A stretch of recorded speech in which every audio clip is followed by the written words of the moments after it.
Colourful ಆಗಿರುವಂತಹ ಕಬಾಬನ್ನು ನೋಡ್ತಾ ಇದ್ರೆ ಎಂಥವ್ರಿಗೂ ಕೂಡ ಬಾಯಲ್ಲಿ ನೀರು ಬಂದೇ ಬರುತ್ತೆ ಅಲ್ವಾ? ತುಂಬಾನೇ ಕಲರ್‌ಫುಲ್ಲಾಗಿ ಕಾಣಿಸ್ತಾ ಇದೆ. ಬಟ್ ಟ್ವಿಸ್ಟ್ ಏನಪ್ಪ ಅಂತಂದರೆ ಇದು ಚಿಕನ್ ಕಬಾಬ್ ಅಲ್ಲ. ಬದಲಿಗೆ ಯಾವುದರಿಂದ ಕಬಾಬನ್ನು ಮಾಡಿದ್ದೀನಿ ಅನ್ನುವಂತಹ ಕ್ಯೂರಿಯಾಸಿಟಿ ನಿಮಗೂ ಕೂಡ ಆಗ್ತಾ ಇರುತ್ತೆ ಅಲ್ವಾ?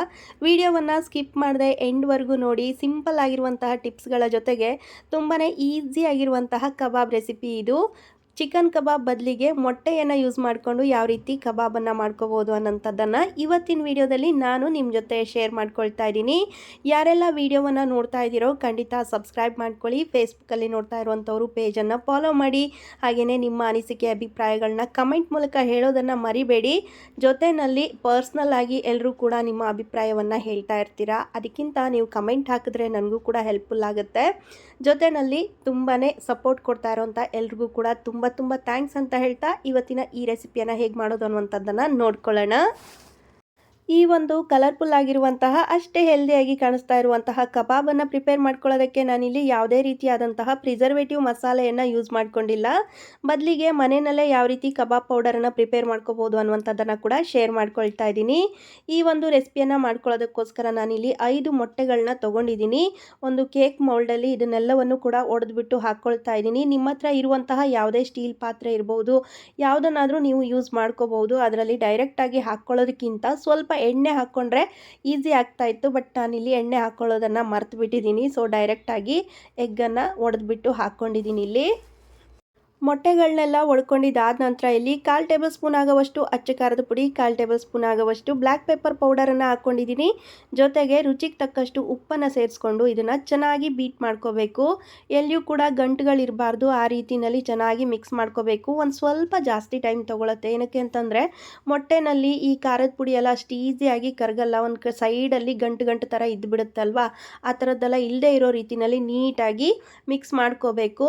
ಹಾಗೆಯೇ ಸ್ಟೀಮರಲ್ಲಿ ನಿಮ್ಮ ಹತ್ರ ಸ್ಟೀಮರ್ ಇರಲಿಲ್ಲ ಅಂತಂದರೆ ಇಡ್ಲಿ ಪಾತ್ರೆ ಆದ್ರೂ ನಡೆಯುತ್ತೆ. ನಾನಿಲ್ಲಿ ಸಪ್ರೇಟಾಗಿ ಒಂದು ಪಾತ್ರೆಯಲ್ಲಿ ನೀರನ್ನು ಹಾಕ್ಕೊಂಡಿದ್ದೀನಿ. ಅದ್ರ ಮೇಲೆ ಸ್ಟೀಮರನ್ನು ಈ ರೀತಿ ಸೆಟ್ ಮಾಡಿಬಿಟ್ಟು ಮಿಕ್ಸ್ ಮಾಡ್ಕೊಂಡಂತಹ ಎಗ್ ಇತ್ತಲ್ವ ಅದರದ್ದು ಬೌಲನ್ನು ಇದರಲ್ಲಿ ಇಟ್ಕೊಳ್ತಾ ಇದ್ದೀನಿ.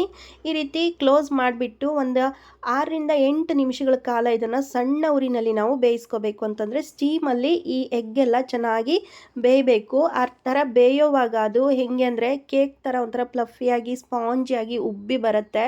ಹಾಗಂತ ಉಬ್ಬಿ ಬಂದಿಲ್ಲ ಅಂದ್ಕೊಂಡು ಸೋಡಾ ಅಥವಾ ಇನ್ನೇನೋ ಮಿಕ್ಸ್ ಮಾಡ್ಕೊಳ್ಳೋ ಅವಶ್ಯಕತೆ ಏನಿರಲ್ಲ. ಮೊಟ್ಟೆ ಇರುವಂತಹ ಒಂದು ಸಹಜವಾದಂತಹ ಗುಣ ಏನಿರುತ್ತಲ್ವ ಮೊಟ್ಟೆಯಲ್ಲಿ, ಅದರ ಸ್ಪಾಂಜಿನೆಸ್ ಏನು ಬರುತ್ತಲ್ವ ಅಷ್ಟೇ ಸಾಕಾಗುತ್ತೆ. ಸುಮಾರು 6 ರಿಂದ 8 ನಿಮಿಷಗಳ ಕಾಲ ನಾನು ಇದನ್ನು ಚೆನ್ನಾಗಿ ಬೇಯಿಸ್ಕೊಂಡಿದ್ದೀನಿ. ನೋಡಿ ಎಷ್ಟು ಸ್ಪಾಂಜಿಯಾಗಿ ಉಬ್ಬಿ ಬಂದಿದೆ ಅಂತ. ಈ ಥರ ಒಂದು ಸ್ಟಾಪ್ ಸ್ಟಿಕ್ಕು ಅಥವಾ ನಿಮ್ಮ ಹತ್ರ ಇರುವಂತಹ ಸ್ಪೂನಿಂದ ಚುಚ್ಚಿ ನೋಡಿಕೊಂಡಾಗ ಎಲ್ಲೂ ಕೂಡ ಅಂಟ್ಕೊಂಡಿಲ್ಲ ಅಂತಂದರೆ ಬೆಂದಿದೆ ಅಂತ ಅರ್ಥ. ಮತ್ತು ಮೊಟ್ಟೆ ಕೂಡ ಸಾಫ್ಟಾಗಿರುತ್ತಲ್ವ, ತುಂಬ ಬೇಗ ಬೆಂದ್ಕೊಂಡ್ಬಿಡುತ್ತೆ. ಇದನ್ನು ಇವಾಗ ತೆಗೆದುಬಿಟ್ಟು ಒಂದು ಅರ್ಧ ಗಂಟೆ ಕಾಲ ಕೂಲ್ ಆಗೋದಕ್ಕೆ ಬಿಡ್ತಾ ಇದ್ದೀನಿ. ಬಿಸಿ ಬಿಸಿ ಇರೋವಾಗಲೇ ಕಟ್ ಮಾಡ್ಕೊಳ್ಳೋಕೆ ಹೋದರೆ ತುಂಡಾಗ್ಬಿಡುತ್ತೆ. ಅದಕ್ಕೋಸ್ಕರ ಸಪ್ರೇಟಾಗಿ ಒಂದು ಕಡೆಯಲ್ಲಿ ಎತ್ತಿಟ್ಟಿದ್ದೀನಿ. ಇವಾಗ ಅರ್ಧ ಗಂಟೆ ನಂತರ ನೋಡಿ ಇದನ್ನು ಓಪನ್ ಮಾಡ್ತಾ ಇದ್ದೀನಿ. ಇವಾಗ ಸೈಡ್ಸ್ ಎಡ್ಜಸ್ ಎಲ್ಲ ಏನಿರುತ್ತಲ್ವ ಸ್ವಲ್ಪ ಈ ರೀತಿ ಪ್ರೀ ಮಾಡ್ಕೋಬೇಕು. ನಾನು ಸ್ವಲ್ಪ ಎಣ್ಣೆ ಹಾಕ್ಕೊಂಡು ಇದನ್ನು ಹಾಕ್ಕೋಬೇಕಿತ್ತು ಬ್ಯಾಟರ್ನ, ಬಟ್ ಮರ್ತಿದ್ದೆ ಅಲ್ವಾ. ಹಾಗಾಗಿ ಒಂದು ಸ್ವಲ್ಪ ಶೇಪ್ಲೆಸ್ ಆಯಿತು ತೆಗೆಯೋವಾಗ. ಬಟ್ ನೀವು ಸ್ವಲ್ಪ ಎಣ್ಣೆನ ಸವರ್ಕೊಂಡು ನಂತರ ಮೊಟ್ಟೆಯ ಮಿಕ್ಸ್ಚರ್ ಏನಿರುತ್ತಲ್ವ ಅದನ್ನು ಹಾಕ್ಕೊಳ್ಳಿ. ತುಂಬ ಈಸಿಯಾಗಿ ಬಂದುಬಿಡುತ್ತೆ. ಎಲ್ಲಿಯೂ ಕೂಡ ಏನು ತುಂಡಾಗಲ್ಲ ಇದು. ಈ ರೀತಿ ಎಡ್ಜಸ್ನೆಲ್ಲ ಪ್ರೀ ಮಾಡ್ಕೊತಾ ಹೋದಂಗೆ ನೋಡಿ ಎಷ್ಟು ಚೆನ್ನಾಗಿ ಬರ್ತಾ ಇದೆ ಅಂತ. ಎಡ್ಜಸ್ನೆಲ್ಲ ಪ್ರೀ ಮಾಡ್ಕೊಂಡಿದ್ದಾದ ನಂತರ ಈ ಥರ ಉಲ್ಟಾ ಇಟ್ಬಿಟ್ಟು ಒಂದ್ಸಲ ಟ್ಯಾಪ್ ಮಾಡಿಕೊಂಡ್ರೆ ಈಸಿಯಾಗಿ ಬಂದುಬಿಡುತ್ತೆ. ನೋಡಿ ಎಷ್ಟು ಚೆನ್ನಾಗಿ ಬಂದಿದೆ ಅಂತ. ನಿಮಗೆ ಜಾಸ್ತಿ ಎಗ್ ಬೇಕು, ಇನ್ನೂ ಸ್ವಲ್ಪ ದಪ್ಪ ಶೇಪಲ್ಲಿ ಕಬಾಬ್ ಪೀಸ್ಗಳು ಬೇಕು ಅನ್ನೋ ಹಾಗಿದ್ರೆ ಸ್ವಲ್ಪ ಜಾಸ್ತಿ ಎಗ್ಗನ್ನು ಯೂಸ್ ಮಾಡ್ಕೊಳ್ಳಿ. ನಮ್ಮ ಮನೆಯಲ್ಲಿ ಇರೋದು 3 ಜನ, ಸೊ ತುಂಬ ಜಾಸ್ತಿ ಎಲ್ಲ ಮಾಡಿಕೊಂಡ್ರೆ ಖಾಲಿ ಆಗೋಲ್ಲ. ಅದಕ್ಕೋಸ್ಕರ ಸ್ವಲ್ಪನೇ ಮಾಡಿದ್ದೀನಿ. ನಂತರ ನೋಡಿ ಎಷ್ಟು ಈಸಿಯಾಗಿ ಕಟ್ ಮಾಡ್ಕೋಬೋದಂತ. ಇದು ಕಂಪ್ಲೀಟಾಗಿ ತಣ್ಣಗಾಗಿರುತ್ತಲ್ವ, ಹಾಗಾಗಿ ಈಸಿಯಾಗಿ ಕಟ್ ಮಾಡ್ಕೊಳ್ಳೋದಕ್ಕೂ ಬರುತ್ತೆ. ನಿಮಗೆ ಯಾವ ಸೈಜಲ್ಲಿ ಬೇಕೋ ಆ ಸೈಜಲ್ಲಿ ಈಸಿಯಾಗಿ ಕಟ್ ಮಾಡ್ಕೊಳ್ಳಿ. ಹಾಗೆಯೇ ತುಂಬ ದೊಡ್ಡ ಪೀಸ್ ಮಾಡ್ಕೊಳ್ಳೋಕೆ ಹೋಗಬೇಡಿ. ಮಸಾಲೆ ಜೊತೆಯಲ್ಲಿ ಕೋಟಿಂಗ್ ಆದವಾಗ ಮತ್ತೆ ಎಣ್ಣೆಯಲ್ಲಿ ನಾವು ಡೀಪ್ ಫ್ರೈ ಮಾಡ್ತೀವಲ್ವ ಆವಾಗ ದೊಡ್ಡದನ್ಸುತ್ತೆ ಸೈಜು. ಅದಕ್ಕೋಸ್ಕರ ಮೀಡಿಯಮ್ ಸೈಜಲ್ಲಿ ಮಾಡಿಕೊಂಡ್ರೆ ತುಂಬಾ ಚೆನ್ನಾಗಿ ಅನಿಸುತ್ತೆ. ನಾನಿಲ್ಲಿ ಇವನ್ನೆಲ್ಲ ಕಟ್ ಮಾಡಿ ಇಟ್ಕೊಳ್ತಾ ಇದ್ದೀನಿ. ಇವಾಗ ನೋಡಿ ಎಷ್ಟು ಸ್ಪಾಂಜಿಯಾಗಿ ಸ್ಮೂತಾಗಿ ಬಂದಿದೆ ಅಂತ. ಎಲ್ಲೂ ಕೂಡ ಎಗ್ನಲ್ಲಿ ಹಸಿಯ ಅಂಶ ಕಾಣಿಸ್ತಾ ಇಲ್ಲ, ಹಾಗೆ ಸ್ಮೆಲ್ ಕೂಡ ಬರ್ತಾ ಇಲ್ಲ. ಈ ಒಂದು ಹದಕ್ಕೆ ನಾವು ಇದನ್ನು ಬೇಯಿಸ್ಕೋಬೇಕಾಗತ್ತೆ. ಇವಾಗ ಇದನ್ನೆಲ್ಲ ಕಟ್ ಮಾಡಿ ಒಂದು ಪ್ಲೇಟ್ಗೆ ಹಾಕಿ ಇಟ್ಕೊಳ್ತಾ ಇದ್ದೀನಿ. ಇನ್ನೊಂದು ಕಡೆಯಲ್ಲಿ ಮಿಕ್ಸಿಂಗ್ ಬೌಲ್ಗೆ ಒಂದು ಮೊಟ್ಟೆಯನ್ನು ಈ ರೀತಿ ಒಡೆದ್ಬಿಟ್ಟು ಸೇರಿಸ್ಕೊಳ್ತಾ ಇದ್ದೀನಿ. ಕೋಟಿಂಗ್ ಚೆನ್ನಾಗಿ ನಿಲ್ಲುತ್ತೆ ಅದಕ್ಕೋಸ್ಕರ.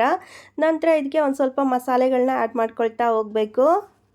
ಮಸಾಲೆಗೆ ನಾನಿಲ್ಲಿ 1/4 ಟೇಬಲ್ ಸ್ಪೂನ್ ಆಗುವಷ್ಟು ಗರಂ ಮಸಾಲ, 1/4 ಟೇಬಲ್ ಸ್ಪೂನ್ ಆಗುವಷ್ಟು ಬ್ಲ್ಯಾಕ್ ಪೆಪ್ಪರ್ ಪೌಡರ್, ಹಾಗೆಯೇ 1/4 ಟೇಬಲ್ ಸ್ಪೂನ್ ಆಗುವಷ್ಟು ಜೀರಿಗೆ ಪುಡಿ, ಜೊತೆಯಲ್ಲಿ ಅಚ್ಚ ಖಾರದ ಪುಡಿಯನ್ನು ಹಾಕ್ಕೊಳ್ತಾ ಇದ್ದೀನಿ. 2 ಟೇಬಲ್ ಸ್ಪೂನ್ ಆಗುವಷ್ಟು ಅಚ್ಚ ಖಾರದ ಪುಡಿ, ಕಲರ್ಗೋಸ್ಕರ 1/4 ಟೇಬಲ್ ಸ್ಪೂನ್ ಆಗುವಷ್ಟು ಕಾಶ್ಮೀರಿ ರೆಡ್ ಚಿಲ್ಲಿ ಪೌಡರನ್ನು ಹಾಕ್ಕೊಂಡಿದ್ದೀನಿ. ಹಾಗೆಯೇ 1/4 ಟೇಬಲ್ ಸ್ಪೂನ್ ಆಗುವಷ್ಟು ಶುಂಠಿ ಮತ್ತು ಬೆಳ್ಳುಳ್ಳಿಯ ಪೇಸ್ಟನ್ನು ಸೇರಿಸ್ಕೊಂಡಿದ್ದೀನಿ.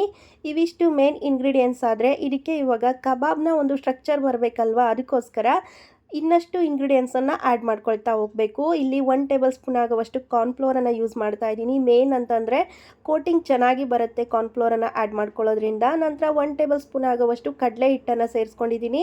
ಅದ್ರ ಜೊತೆಯಲ್ಲಿ 1 ಟೇಬಲ್ ಸ್ಪೂನ್ ಆಗುವಷ್ಟು ಅಕ್ಕಿ ಹಿಟ್ಟು ಅಥವಾ ನಿಮಗೆ ಲೈಕ್ ಆಗೋ ಹಾಗಿದ್ದರೆ ಮೈದಾವನ್ನು ಕೂಡ ನೀವು ಯೂಸ್ ಮಾಡ್ಕೋಬೋದು. ನಾನಿಲ್ಲಿ ಅಕ್ಕಿ ಹಿಟ್ಟನ್ನು ಯೂಸ್ ಮಾಡ್ಕೊಂಡಿದ್ದೀನಿ.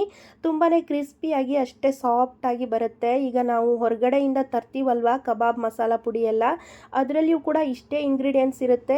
ಅದ್ರ ಜೊತೆಯಲ್ಲಿ ಒಂದಷ್ಟು ಪ್ರಿಸರ್ವೇಟಿವ್ ಹಾಗೆಯೇ ಕೆಡಬಾರ್ದು ಅಂತೆಲ್ಲ ಇನ್ನೇನೋ ಯೂಸ್ ಮಾಡಿರ್ತಾರೆ ಟೆಸ್ಟಿಂಗ್ ಪೌಡರ್ ಎಲ್ಲ. ಸೊ ಅವೆಲ್ಲ ಹೆಲ್ತ್ಗೆ ಅಷ್ಟೇನು ಒಳ್ಳೆಯದಲ್ಲ ಅಲ್ವಾ. ಈ ರೀತಿ ನಾವು ಮನೆಯಲ್ಲೇ ಪ್ರಿಪೇರ್ ಮಾಡಿಕೊಂಡ್ರೆ ತುಂಬಾ ಚೆನ್ನಾಗಿ ಅನಿಸುತ್ತೆ.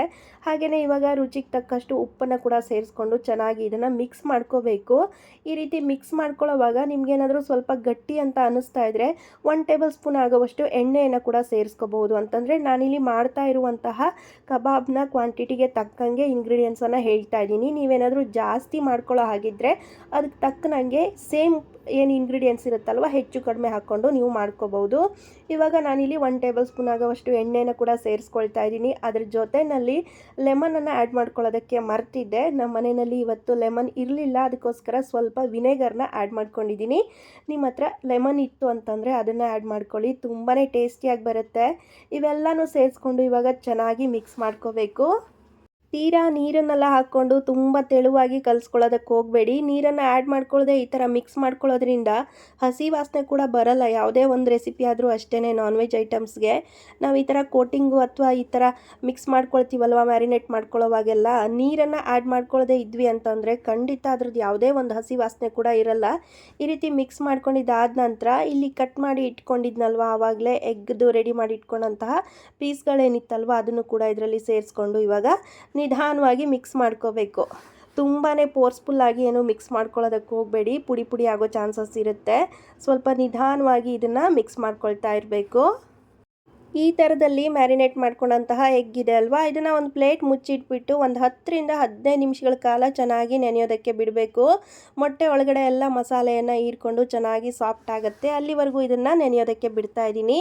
10 ರಿಂದ 15 ನಿಮಿಷ ಕಳೀತಾ ಇದ್ದ ಹಾಗೆಯೇ ಓಪನ್ ಮಾಡ್ತಾ ಇದ್ದೀನಿ. ನೋಡಿ ಎಷ್ಟು ಚೆನ್ನಾಗಿ ಸೆಟ್ ಆಗಿದೆ ಅಂತ, ಮಸಾಲೆ ಎಲ್ಲ ಚೆನ್ನಾಗಿ ಕೂತ್ಕೊಂಡಿದೆ ಅಲ್ವಾ.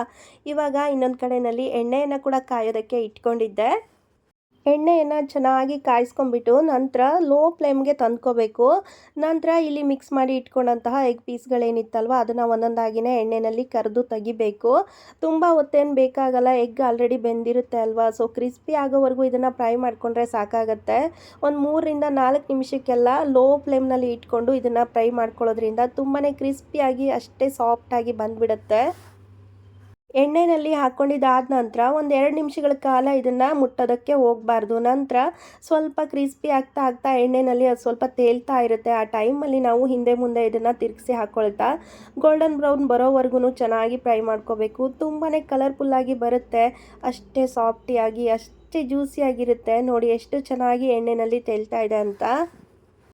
ಸುಮಾರು ಒಂದು 4 ರಿಂದ 5 ನಿಮಿಷಗಳ ಕಾಲ ಇದನ್ನು ಫ್ರೈ ಮಾಡ್ಕೊಂಡಿದ್ದಾದ ನಂತರ ನೋಡಿ ಎಷ್ಟು ಕ್ರಿಸ್ಪಿಯಾಗಿ ಚೆನ್ನಾಗಿ ಕಾಣಿಸ್ತಾ ಇದೆ ಅಲ್ವಾ. ಈ ಟೈಮಲ್ಲಿ ಇದನ್ನು ನಾನು ತೆಗೆದು ಸಪ್ರೇಟಾಗಿ ಪ್ಲೇಟ್ಗೆ ಹಾಕ್ಕೊಳ್ತಾ ಇದ್ದೀನಿ.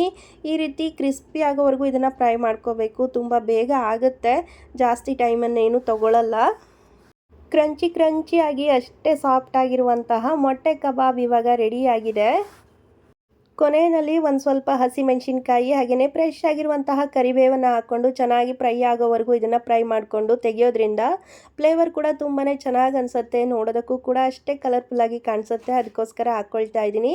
ಬೇಡ ಅಂತನವರು ಸ್ಕಿಪ್ ಮಾಡ್ಕೊಳ್ಳಿ, ಡೈರೆಕ್ಟಾಗಿ ಮೊಟ್ಟೆ ಕಬಾಬ್ ಏನಿದೆ ಅಲ್ವಾ ಅಷ್ಟನ್ನೇ ನೀವು ಮಾಡಿಕೊಂಡು ಕೂಡ ಇದನ್ನು ಸರ್ವ್ ಮಾಡ್ಕೋಬಹುದು. ತುಂಬಾ ಕಲರ್ಫುಲ್ಲಾಗಿ ಕಾಣಿಸ್ತಾ ಇದೆ ನೋಡಿ, ಎಷ್ಟು ಫ್ಲೇವರ್ಫುಲ್ಲಾಗಿದೆ ಅಂತಂದರೆ ನೋಡ್ತಾ ಇದ್ದರೆ ನೋಡಿದವ್ರಿಗೆ ಅನಿಸ್ಬೇಕು ಯಾವುದೋ ಹೊರಗಡೆಯಿಂದ ಮಸಾಲೆ ತಂದು ಮಾಡಿರಬೇಕು ಅಥವಾ ಪ್ರಿಸರ್ವೇಟಿವ್ ಯಾವುದಾದ್ರೂ ಯೂಸ್ ಮಾಡಿದ್ದಾರೆ ಅಂತ. ಖಂಡಿತ ಇಲ್ಲ. ಇದನ್ನು ಮನೆಯಲ್ಲೇ ಪ್ರಿಪೇರ್ ಮಾಡಿಕೊಂಡು ಮಾಡಿರುವಂತಹ ಮಸಾಲೆಯನ್ನು ಯೂಸ್ ಮಾಡಿಕೊಂಡು ಮಾಡಿರುವಂತಹ ಎಗ್ ಕಬಾಬ್ ಇದು. ಫೈನಲ್ ಆಗಿ ಸಾಫ್ಟ್ ಆ್ಯಂಡ್ ಸ್ಪಾಂಜಿ ಆಗಿರುವಂತಹ ಎಗ್ ಕಬಾಬ್ ರೆಡಿ ಆಗಿದೆ. ಈ ವಿಡಿಯೋ ಮಾಡ್ಕೊಳ್ಳೋವಾಗ ಪವರ್ ಕಟ್ ಆಗಿಬಿಟ್ಟಿತ್ತು. ಸೊ ವಿಡಿಯೋದಲ್ಲಿ ಕ್ಲಾರಿಟಿ ಹೇಗಿದೆ ಅನ್ನೋದ್ರ ಬಗ್ಗೆ ನಂಗೆ ಐಡಿಯಾ ಸಿಗ್ತಾ ಇಲ್ಲ. ಹಾಗೆಯೇ ಕಲರ್ಫುಲ್ಲಾಗಿ ಕೂಡ ಕಾಣಿಸ್ತಾ ಇತ್ತು. ಸೊ ವಿಡಿಯೋ ಚೆನ್ನಾಗೇ ಬಂದಿದೆ ಅಂತ ಅಂದ್ಕೊಳ್ತೀನಿ. ಮತ್ತು ಏನಪ್ಪ ಅಂತಂದರೆ ಇದನ್ನು ಟೇಸ್ಟ್ ಮಾಡೋದಕ್ಕೋಸ್ಕರ ಇವಾಗ ಒಂದಿಬ್ಬರು ಸ್ಪೆಷಲ್ ಗೆಸ್ಟ್ಗಳಿದ್ದಾರೆ. ನೋಡೋಣ, ಅವರಿಗೆ ಕೊಡ್ತೀನಿ, ನೋಡೋಣ ಏನಂತಾರೆ ಅಂತ. ಕಬಾಬ್ ಎಷ್ಟು ಕ್ರಂಚಿ ಆಗಿದೆ ಅಂತ ನೋಡ್ಕೊಳ್ಳೋದಕ್ಕೆ ನೋಡಿ, ಈ ಸೌಂಡಲ್ಲೇ ಗೊತ್ತಾಗ್ಬಿಡುತ್ತೆ. ಈ ರೀತಿ ಪ್ಲೇಟ್ಗೆ ಹಾಕ್ತಾ ಇದ್ರೆ ಆ ಸೌಂಡಲ್ಲೇ ಅದೆಷ್ಟು ಕ್ರಂಚಿ ಇರ್ಬೋದು ಅನ್ನೋದು ಐಡಿಯಾ ಸಿಗುತ್ತೆ ಅಲ್ವಾ. ನೋಡಿ ಎಷ್ಟು ಸಿಂಪಲ್ ಆಗಿದೆ. ಮನೆಯಲ್ಲಿ ಈ ರೀತಿ ಹೆಲ್ದಿಯಾಗಿ ಮಾಡಿಕೊಡ್ತಾ ಇದ್ರೆ ಮಕ್ಳಿಗಂತೂ ತುಂಬಾ ಇಷ್ಟ ಆಗುತ್ತೆ. ಸಂಜೆ ಹೊತ್ತಲ್ಲಿ ಮನೆಗೆ ಬರ್ತಾರಲ್ವ ಸ್ಕೂಲಿಂದ, ಏನಾದರೂ ತಿನ್ನೋದಕ್ಕೆ ಮಾಡಿಕೊಡು ಅಂತ ಕೇಳಿದಾಗ ಈ ರೀತಿ ಮಾಡಿಕೊಡ್ಬೋದು. ಅಥವಾ ಸೈಡ್ ಡಿಶ್ ಆಗಿ ಅಥವಾ ನೀವು ಏನಾದರೂ ಸ್ಟಾರ್ಟರ್ ಆಗಿ ಕೂಡ ಇದನ್ನು ಸರ್ವ್ ಮಾಡ್ಕೋಬೋದು. ತುಂಬಾ ಚೆನ್ನಾಗಿರುತ್ತೆ. ಸ್ಪೆಷಲಿ ಯಾರಾದರೂ ಗೆಸ್ಟ್ ಎಲ್ಲ ಬಂದಾಗ ಈ ರೀತಿ ಟ್ರೈ ಮಾಡಿ ನೋಡಿ, ಖಂಡಿತ ನಿಮಗೆ ಇಷ್ಟ ಆಗೇ ಆಗುತ್ತೆ. ಬನ್ನಿ ಇವಾಗ ಇದನ್ನು ಟೇಸ್ಟ್ ಮಾಡ್ಕೊಳ್ಳುವಂತಹ ಸಮಯ. ಹೊರಗಡೆ ಆಟ ಆಡ್ತಾ ಇದ್ದಂತಹ ಇಬ್ಬರು ಪುಟಾಣಿ ಮಕ್ಕಳಿಗೆ ಇದನ್ನು ಕೊಡೋಣ ಅಂತ ತೊಗೊಂಡು ಹೋಗ್ತಾ ಇದ್ದೀನಿ. ಇವರಿಬ್ಬರೇ ನಮ್ಮ ಸ್ಪೆಷಲ್ ಗೆಸ್ಟು. ನಾವೇನೇ ಮಾಡಿದ್ರೂ ಕೂಡ ಅವ್ರಿಗೂ ಕೂಡ ಟೇಸ್ಟ್ ನೋಡಿಸ್ಕೊಂಡು ಅವ್ರು ಚೆನ್ನಾಗಿದೆ ಅಂತ ಹೇಳಿದ್ರೆ ಮುಗ್ದೋಯ್ತು. ಮಕ್ಕಳು ಯಾವತ್ತೂ ಸುಳ್ಳು ಹೇಳಲ್ಲ ಅಲ್ವಾ. ತಿನ್ಬಿಟ್ಟು ಚೆನ್ನಾಗಿದೆ ಅಂತಂದರೆ ಚೆನ್ನಾಗಿದೆ ಅಂತಲೇ ಹೇಳ್ತಾರೆ. ಸೊ ಏನು ಹೇಳ್ತಾರೆ ನೋಡೋಣ, ಕೇಳೋಣ ಬನ್ನಿ. ಸೂಪರ್ ಆಗಿದೆ. ಸೂಪರ್ ಅಂತ ಇದ್ದಾಳು ಅವಳು. ತಿನ್ಲವಳು ನಿಜ ಸೂಪರ್ ಆಗಿದೆ. ಗುಡು ಸೂಪರ್ ತಿನ್ರಿ. ಓಕೆ, ಏನದು? ಯಾವ ಕಬಾಬು? ಫಿಶಾ? ಅಲ್ಲ. ಚಿಕನ್ನ ಅಲ್ಲ, ಎಗ್ ಕಬಾಬ್.